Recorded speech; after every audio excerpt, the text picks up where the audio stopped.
Oh, my one buddy recommended this. Players' wives, smash or pass. I don't think. So just smash. Probably, yeah. Just talk about hot chicks. Default smash, yeah. Okay, we can go to like guys then. Oh. Bill Belichick, smash or pass? Yeah. Pass. Belichick, dude. Yeah, what? Yeah, pass. Like, I don't know. My bad. I don't think you can convince. Like, even though he's super, super rich, it'd be tough. Like, if I was out with Bill Belichick, I'd be like, hey, you want to have a three-way? Like, oh, you won't even do that with him. I don't think I could. You don't want him naked anywhere near you. Dude, well, it would make me look pretty good. Mm-hmm. Like, because I don't think he has a big wiener. I don't think he has a big at all. He's gone. His balls. See, he just didn't announce. He did the Mike Vrabel thing. He just didn't announce his balls. Well, that's his sacrifice to the devil. Yeah. Well, every championship he wins, he has to cut off a genitalia part. Yeah. So now what is he on to? Because he's lost all those. Ooh. He's bald. So is it to get the championship or to win it? To win it. So what do you have to do to get there? That's the skill, but the win is it takes it off. Because he did have a lot of like near overtime wins in the beginning, right? Uh-huh. So 1, 2, 3, 4. Was it 5 Yeah. for Brady? Yeah, right? 5. Yeah. Or no, 6? Was it 6? I think it's 5. Brady doesn't have 7, does he? I think so. I think he passed dude. Jordan. Yeah, he probably does, dude. Yeah. Fucking crazy guy. Roswell!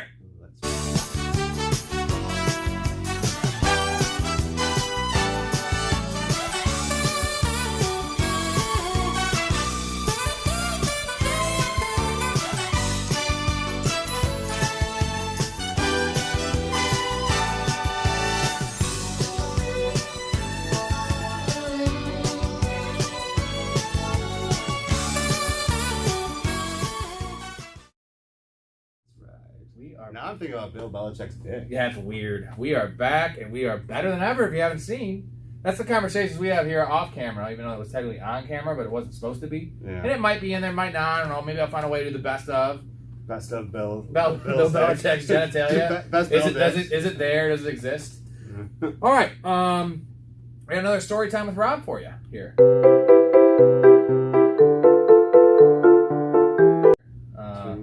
Find a way. You don't even know where I work, motherfuckers. Yeah. I work at Red Lobster. You know that? I didn't. I'm lying the whole time. I used to work at Red Lobster. Probably a good gig. A lot of seafood. I was a bartender. I'd probably have a heart attack already if I know how to manipulate the menu so I can get shrimp Alfredo pasta for like half the price. Wow. At least they may have fixed the loophole, but I have like the restaurant manager. He's African American, and he's been there 3 or 4 years now. So he doesn't know a lot of the older stories about this guy. Oh, okay.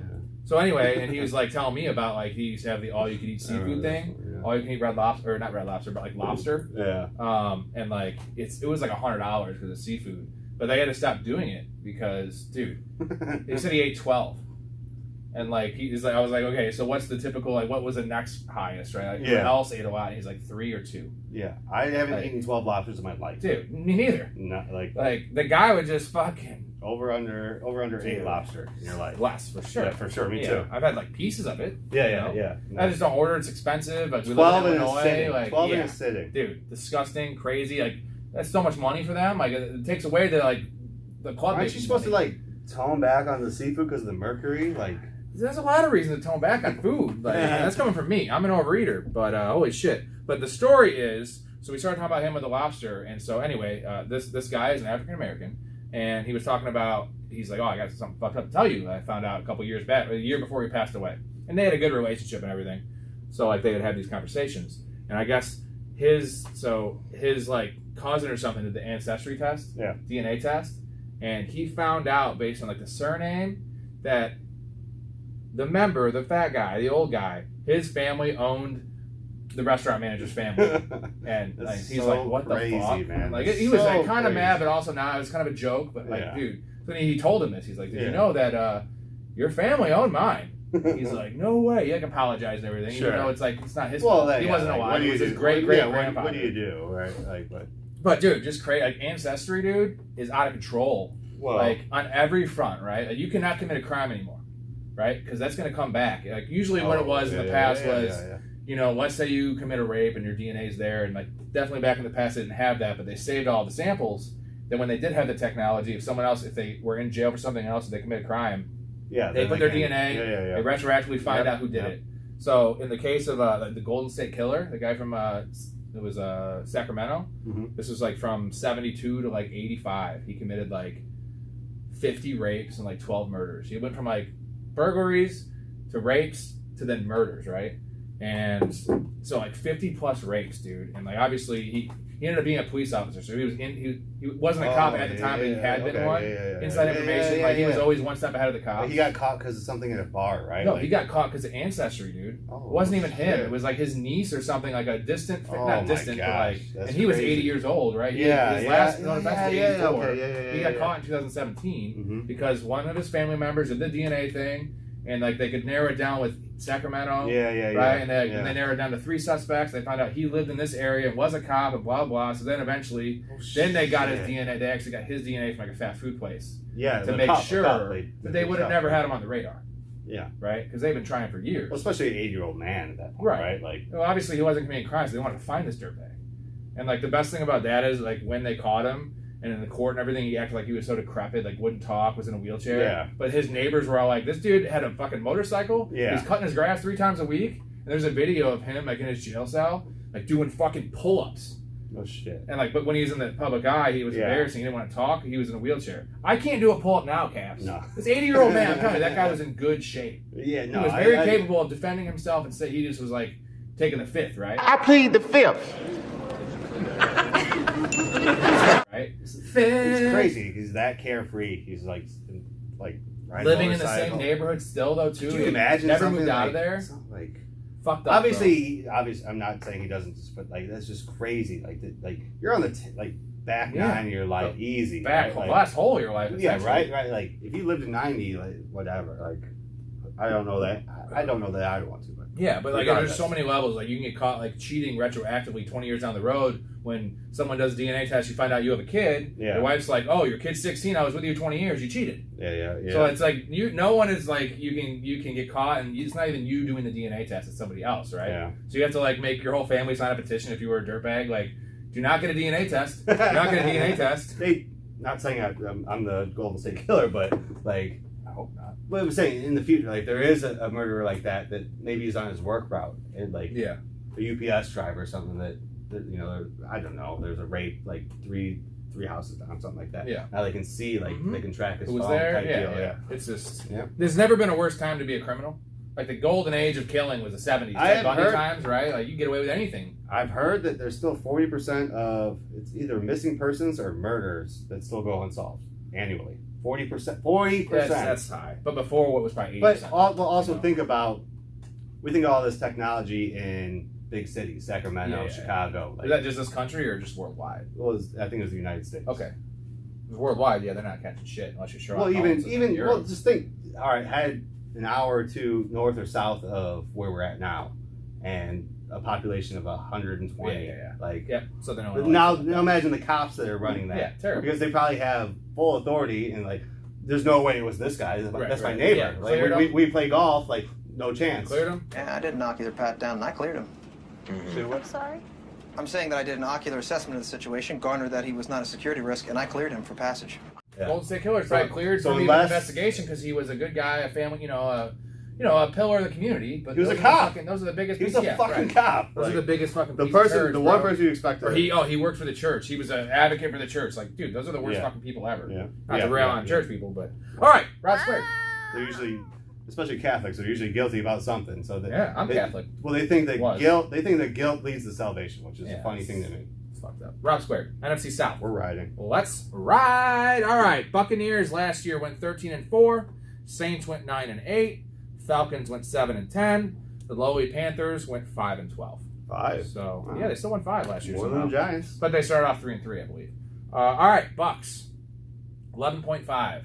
13-4 last year, and that number 11.5 is with plus 100 to bet the over. So they're trying to get you to bet the over. Yeah. This one's tricky because I'm going to go under.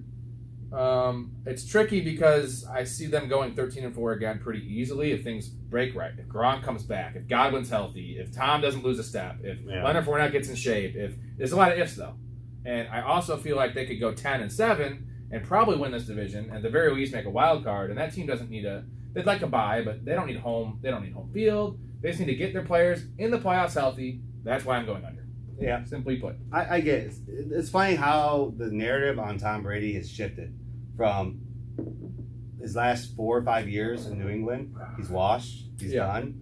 And now the fact that he's returning to the Bucs, they probably want. I bet you before he came back, they were probably a 7 over under.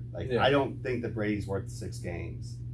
I'm speculating on what the over under was when he retired, right? But I would promise they're not favored to win the division. No, it's probably 7. I promise they're not favored to win 12 games. Mm-hmm. I guess according to that, 11 games. 4.5, 5. So I say 9 to 10 games. So I'm at 9.5. I like Todd. Todd Bowles. Todd Bowles. But I like Arians too. They seem excited about Todd. But no Godwin. I mean, Evans is always a hamstring away. Yeah, Fournette came in. I know they keep bringing the people back, but I don't. They lost Antonio Brown, which was pretty big for him last year when he played. Huge. I mean, he was huge. And they're minus 300 to make the playoffs, which I don't want to touch that, even though it's pretty easy money if you want to wait big money on it. But Tom Brady gets hurt, which he never does, but eventually he's going to break down. Yeah, that's a miss. I'm under by 2 games. Okay, so I'm under by 1 or 1.5. Yeah, but I have 10 wins. So I'm at 9.5. I said 9 to 10 wins. But I could see. I mean, fuck. They're minus 650 to win the division. It almost feels sacrilegious to it does. minus 650. Yeah, that's awful. No value there at all. That's opposite value. Holy cow! All right, next team here we have the Saints. 9-8 last year somehow. All that shit. Michael Thomas not playing. I got minus 286. Really? I had 650. That's what I had. Holy cow! Yeah. Wow. So the Saints last year had a lot of worst case scenarios go. Right. Yeah. Jameis played okay, but he also got hurt, and then Michael Thomas never came back. Yeah. The receiving core was shit. Adam Troutman was supposed to be decent tight end. He fucking sucked. Their defense was just average, which is the worst they've been in a couple of years. They still went 9-8. Their number is 8, which I don't understand that. It is minus 135. You got to lay some juice there. This is one of the easiest overs I think I have. I think so too. Just based on what the 2 teams we're going to talk about behind them in the division. Yeah. The Bucs possibly taking a step back, and when we know the Saints play the Bucs really hard. Yeah. They usually steal a game from them. NFC being weak, and I know they have a second place schedule. 8, the fact that it's lower than what they did last year with all those bad things. Michael Thomas comes back. They brought in Jarvis Landry. They drafted Olave. Well, if you remember going into the season last year about the Saints, it was like their salary cap. Like they've lost all these guys because of salary cap. Yeah. Still won 8 games. So to me, my point is I believe that was a transition year for them. Now that they got Peyton's finally gone, like they're going into the second year with Winston. I know he was hurt, but hopefully MT comes back. They got Olave, Jarvis Landry, hopefully Kamara is going to be playing. Yeah. Dennis Allen. So the transition isn't it's not a whole new system coming in. There's going to be a lot of familiarity. There's going to be the same people in the building, same trainers, everything that you're coming into. Yep. Plus, Dennis Allen, 12 years. So every player that's been there knows Dennis Allen. He knows that. I mean, it's not. Beautiful. It's 8's just low. It should be 8.5 or 9, or even 9. Maybe not 9.5. But let's hold the horses there. Well, it should be 8.5, and it's 8. You got to weigh the juice. Yeah. But I mean, if they have to just get 8 games to get your money back, if they go 7, that would be 2 worse games than last year. Yeah. Again, this is also hypothetical because Michael Thomas could retire tomorrow, apparently. But I'm banking on the talent. But they won with. And Jameis' second year, he played pretty well at the beginning. And the thing is, they weren't throwing the ball last year. Well, remember, I was an MVP. I said, watch out for Jameis, and he threw 5 touchdowns. Yeah, you might have been 1 year early. Might have been 1 year early there, buddy.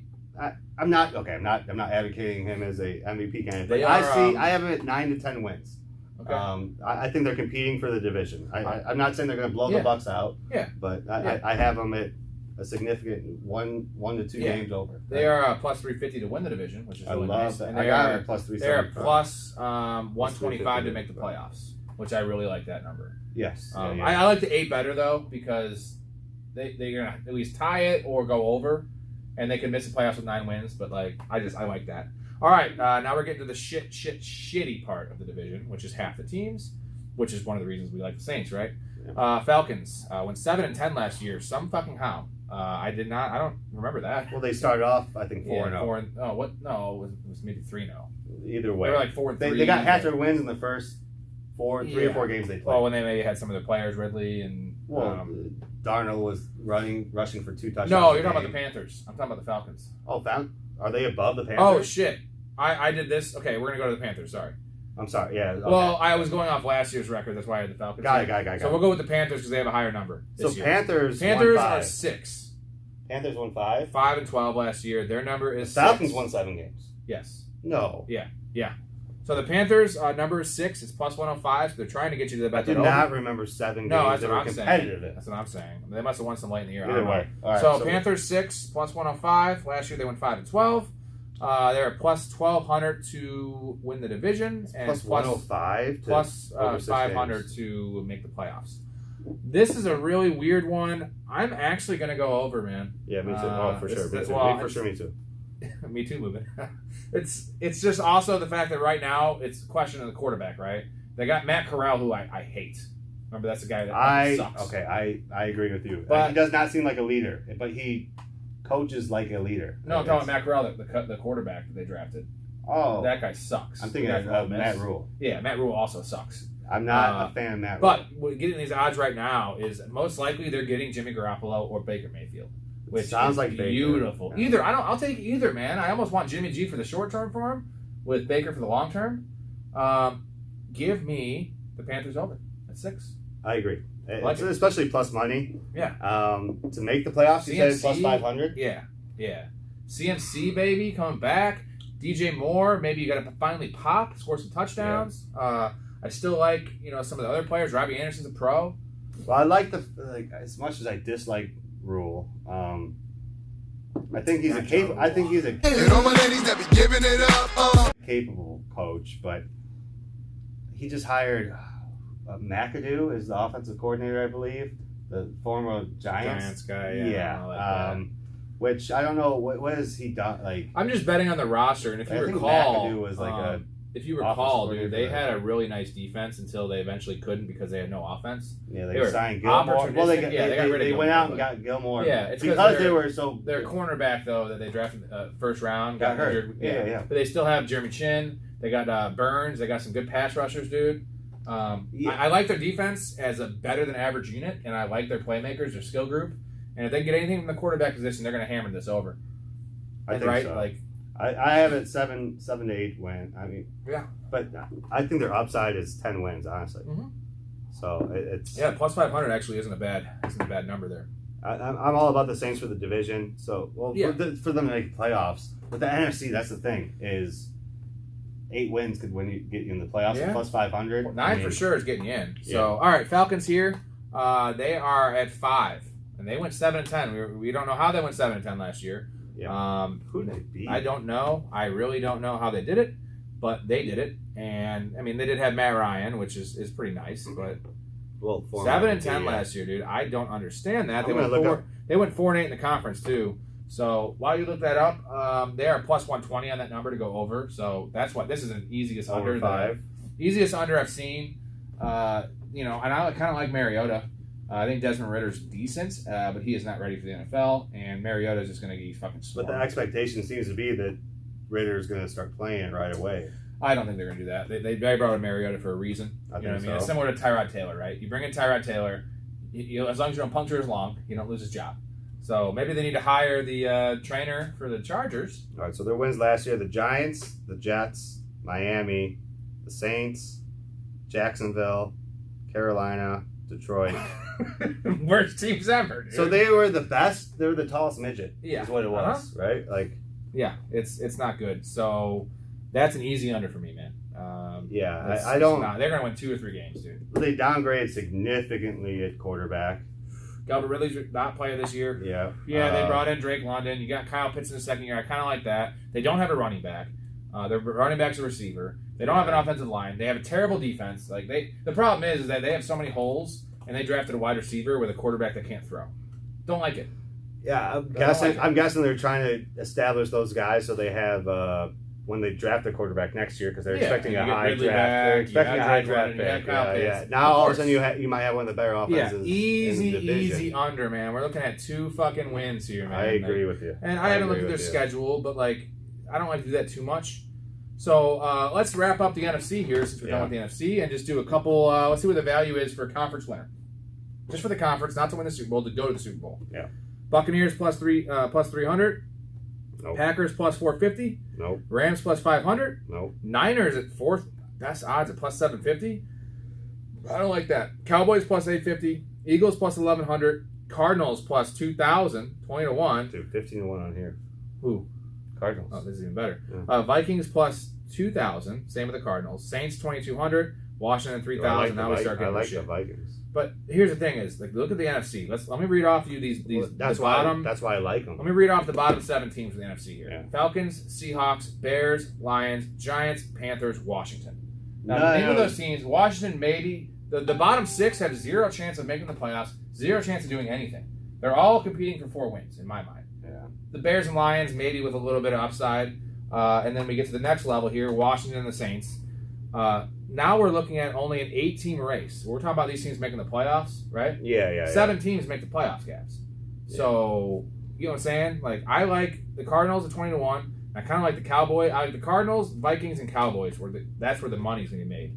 Yeah. Now, I'm not saying they're likely to make it, but one of those 3 teams, I feel like it's going to be in the conference finals. I might have to have you place a bet for me because I have the Vikings and Saints at 17 and 18. I have the Cardinals at 15. That's why you have them all at books. 20. That's why you always shop books a little bit, boys. Yeah, so, do you see? Is that the value you see? What I just said there? I don't know if you like the Cowboys, but not necessarily. No. Why do the Niners have better odds than the Cowboys to make the fucking Niners? That's stupid. That's stupid. Trey Lance. Like I hate the chalk. I hate going Green Bay or the Bucks. Rams are a little juicy at 5-1 considering they're the champions. You know, how are the Rams below the Packers? That one I can. I'm willing to listen to the argument, but I start seeing value once you start getting down to Cardinals, Vikings, Saints. Yeah, and then it drops down for me. The Commanders at 33-1. Right, but even the Cowboys at 8.5-1, dude.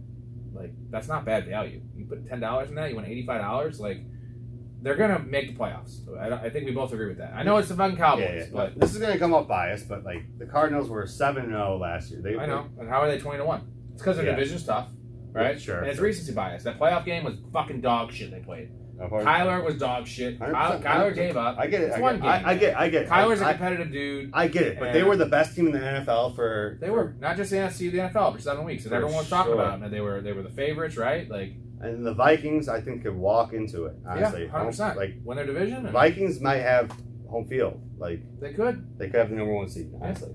All right, Rob Square. And it's been a complete joy.